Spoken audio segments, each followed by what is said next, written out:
TFC spiritual ప్రేక్షకులకు స్వాగతం. ఈ వారం రాశిఫలాలు పరిశీలిద్దాం.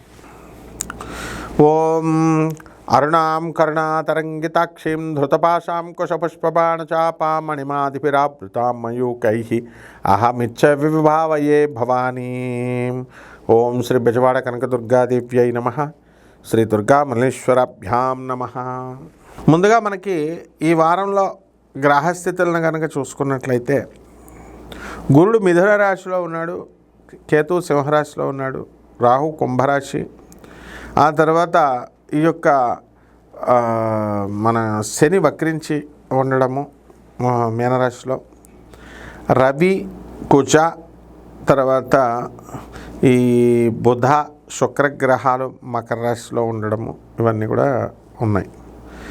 దీని ద్వారా మనకి ద్వాదశ రాశుల వారికి అందరికీ కూడా ఒక్కొక్క రాశి వారికి ఏ విధంగా ఈ గ్రహస్థితులు ఫలితాలు ఇస్తాయో మనం చూద్దాం.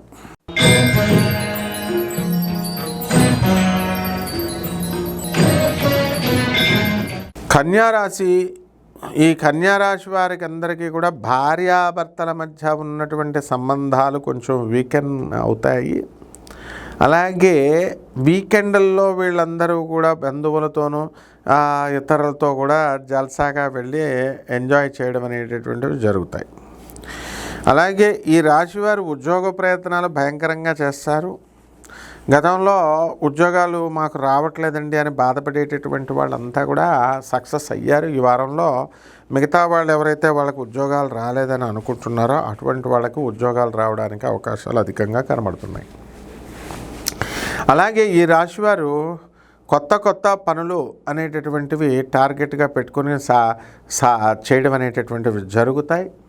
ఇక రచయితలు వీళ్ళంతా కూడా కొత్త స్టోరీలు రాస్తారు. అలాగే సినిమా రంగంలో మమ్మల్ని మేము ప్రూవ్ చేసుకోవాలి, నిర్మాతలుగా, ఆర్ట్ డైరెక్టర్లుగా, మ్యూజిక్ డైరెక్టర్లుగా అనుకునేటటువంటి వాళ్ళకి మంచిగా ప్రూవ్ చేసుకునేటటువంటి అవకాశాలు ఉంటాయి.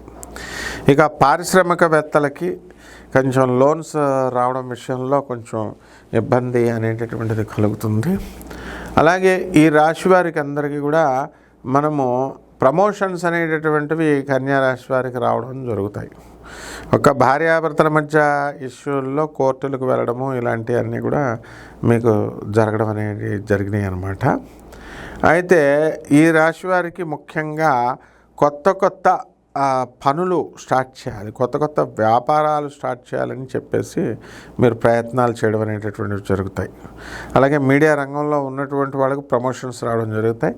అందుకని మనం ఏం చేయాలంటే కుజ జపం చేసుకోవాలి, కుజ స్తోత్రాలు చదవాలి, కుజుడికి కిలోంపావు కందుల్ని ఎరుపు రంగు వస్త్రాలనిచ్చి పేద బ్రాహ్మణులకి మనం మంగళవారం నాడు దానం చేసుకోవాలి. దశమహావిద్యల్లో ఒకటైనటువంటి భువనేశ్వరి అమ్మవారి యొక్క హోమాన్ని మీ ఇళ్లలో చేసుకోవడం లేదా సుబ్రహ్మణ్యేశ్వర స్వామి వారి యొక్క జపం చేసుకోవడం ద్వారా బ్రహ్మాండంగా ఉంటుంది. శుభమస్తు.